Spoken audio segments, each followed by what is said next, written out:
नमस्कार, the wire में आपका स्वागत है। मैं हूं आरफा खानम शेरवानी। भारत में और भारत की राजनीति में कुछ अभूतपूर्व हुआ है, अनप्रेसिडेंटेड। वैसे भी नरेंद्र मोदी को इतिहास बनाने का बहुत शौक है, एक तरह की विरासत, एक लेगेसी वो छोड़ के जाना चाहते हैं। पिछले 8 साल में कम से कम नरेंद्र मोदी के कार्यकाल में ऐसा कुछ नहीं हुआ जो पिछले 24 घंटे के दौरान हुआ। जी हाँ, भाजपा ने अपने 2 प्रवक्ताओं को, अपने 2 नेताओं को पार्टी से निकाल दिया है। ये हैं नवीन कुमार जिंदल और साथ ही हैं नुपुर शर्मा। नुपुर शर्मा भाजपा की राष्ट्रीय प्रवक्ता हैं। टेलीविजन चैनल्स पर अक्सर आप देखते होंगे काफ़ी एरोगेंट भाषा में बातचीत करते हुए। और साथ ही नवीन कुमार जिंदल दिल्ली भाजपा के जो मीडिया है उसके अध्यक्ष थे, उसके हेड थे। इन दोनों को पार्टी ने बाहर का रास्ता दिखा दिया है। इसकी वजह यह है कि नुपुर शर्मा का नाम तो आपने पिछले 2 हफ्ते में तकरीबन सुन ही लिया होगा। नुपुर शर्मा ने इस्लाम के पैगंबर मोहम्मद साहब के खिलाफ बहुत ही अपमानजनक टिप्पणियां की थी नेशनल टेलीविजन पर, एक टीवी नेटवर्क पर, जिसको कि ऑल्ट न्यूज़ के जुबैर ने उस क्लिप को जब ट्विटर पर लगाया,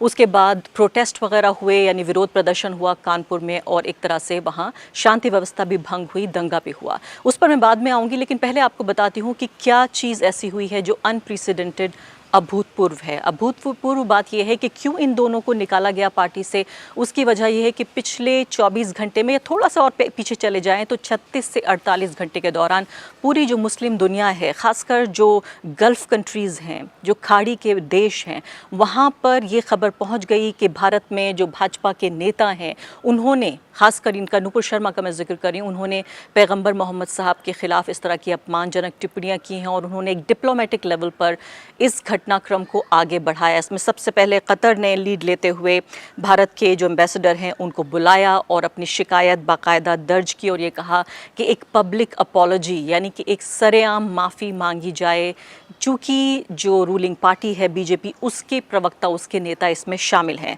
इसके बाद कुवैत के बाद ईरान, सऊदी अरबिया, यहाँ तक कि अफ़गानिस्तान और पाकिस्तान, यानी अफ़गानिस्तान और पाकिस्तान जहाँ की बहुत अच्छा उनका खुद का रिकॉर्ड नहीं है कि वो अल्पसंख्यक समुदायों को अपने देशों में जिस तरह से उनके साथ बर्ताव करते हैं, उसके बावजूद भी उन्होंने, छोटे छोटे देशों ने भी ये अपनी जो समस्या थी, यानी उनको जिस बात पर एतराज़ था, उसको जाहिर किया। इसके बाद फिर बारी आई organisations of Islamic conference, OIC। पूरी दुनिया में अगर देखा जाए तो काफ़ी ये प्रभावशाली संगठन माना जाता है, मुस्लिम देशों का एक समूह है और इसने खासकर सिर्फ इतनी ही बात पर सीमित नहीं रखी बात की पैगंबर मोहम्मद साहब के बारे में अभद्र टिप्पणियाँ की हैं, बल्कि यहाँ तक गए, उन्होंने कहा systematic harassment of Muslims in India, यानी कि पूरे तरीके से जो योजनाबद्ध तरीके से जो भारतीय मुसलमानों को सताया जा रहा है, ये भी बात सामने रखी गई। तो ये सब कुछ जो हुआ और इसके बाद अरब देशों में, अलग अलग अरब देशों में, छोटे और बड़े, यानी सऊदी अरब जो कि खाड़ी का सबसे बड़ा देश है, उसके अलावा छोटा सा देश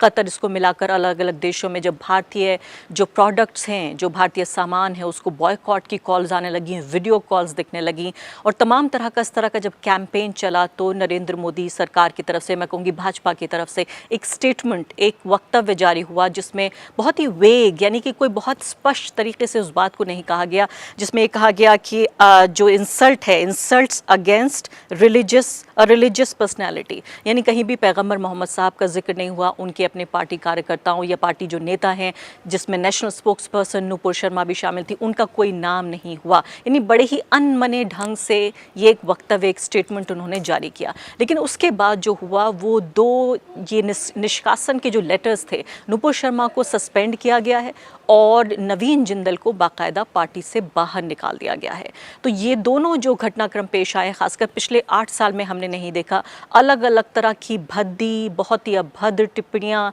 इस्लामोफोबिक टिप्पणियाँ, मुस्लिम समुदाय के ख़िलाफ़, इस्लाम के ख़िलाफ़, बहुत हद तक यहाँ भी कि आप ये देखिए कि जो धर्म संसदें हुई वहाँ भी, जो हरिद्वार और बाकी अन्य जगहों पर हमने देखी कि जो नरसंहार की आवाज़ें, नरसंहार की ललकार हुई, उसमें भी भाजपा के चुने हुए नुमाइंदे शामिल थे इस तरह की कई बैठकों में। उसके बावजूद भी एक्शन नहीं हुआ उन लोगों पर। लेकिन जब खाड़ी के देशों से, खासकर जो इकोनॉमिक बॉयकॉट, यानी जब बिज़नेस की बारी आई और बिज़नेस इंटरेस्ट की बारी आई और लगा कि पूरे जो विश्व है उसके पटल पर भारत की जो छवि है वो धूमिल हो रही है, तो एक तरह से ऐतिहासिक कदम उठाते हुए भाजपा ने इन 2 लोगों को पार्टी से बाहर कर दिया है। ये तो बात महत्वपूर्ण है, लेकिन साथ साथ इस लेटर में, यानी जब कतर में जो भारत की एम्बेसी है, जब उसने अपनी सफाई पेश की तो उसमें कहा कि जो फ्रिंज एलिमेंट्स हैं, यानी कि हमने एक्शन ले लिया है, सस्पेंड कर दिया है इन दोनों को, और ये पार्टी का या सरकार का अपनी राय नहीं है। तो अच्छी बात है कि अपने को अलग कर लिया उन्होंने, लेकिन उन्होंने कहा कि ये फ्रिंज एलिमेंट हैं। अब आप ये सोचिए कि ये पूरी जो बहुसंख्यकवाद की राजनीति को पिछले 8 साल में एक तरह की स्टेट पॉलिसी, एक तरह की राज्य नीति के तौर पर नरेंद्र मोदी और उनकी सरकार ने अपनाया है। ऐसे में वही तो पक्ष उनकी पार्टी के जो प्रवक्ता हैं वो टीवी चैनल्स पर रखते हैं, लेकिन ज़रा सी देर में जब बात आई दबाव की और बात आई बिजनेस की, बात आई वैश्विक छवि की, नरेंद्र मोदी की, खुद प्रधानमंत्री की और उसके अलावा उनकी सरकार की, तो सीधे तौर पर कह दिया गया फ्रिंज यानी कि बिल्कुल ऐसे लोग जो कि बहुत अहमियत नहीं रखते, वो केंद्र में नहीं है, फ्रिंज हैं, जिनकी कोई पार्टी में हैसियत नहीं है। और ये कहा कि ये हमारी सरकार का ओपिनियन नहीं है। अब यहाँ ये सवाल पैदा होता है कि क्या ये खाना पूरी के तौर पर सिर्फ इन 2 लोगों को पार्टी से बाहर करके, किनारा करके, क्या भाजपा ये दिखाना चाहती है अरब देशों को कि हमने एक्शन ले लिया है? क्योंकि इतना ही क्या काफ़ी है। भारत के कानून के तहत जब धार्मिक भावनाओं को भड़काने का पूरा मामला ये पेश हुआ है तो भाजपा ने पार्टी के स्तर पर तो कदम उठाया है, लेकिन इन दोनों नेताओं की गिरफ्तारी अभी तक क्यों नहीं हुई है? यही सवाल है जो भारत में विपक्ष के तमाम नेता पूछ रहे हैं कि क्यों अभी तक गिरफ्तारी नहीं हुई है। क्योंकि जो सरकार है, जो कानून है, वो भाजपा के तहत नहीं चलता, वो देश के संविधान के तहत चलता है। और जब कई FIRs इन लोगों के खिलाफ दर्ज कर ली गई हैं तो कब इनके ऊपर कदम उठाया जाएगा? या फिर एक तरह से एक ऊपरी सतह पर ये कदम उठाकर नरेंद्र मोदी और उनकी पार्टी, साथ ही उनकी सरकार, सिर्फ अरब देशों का गुस्सा एक तरह से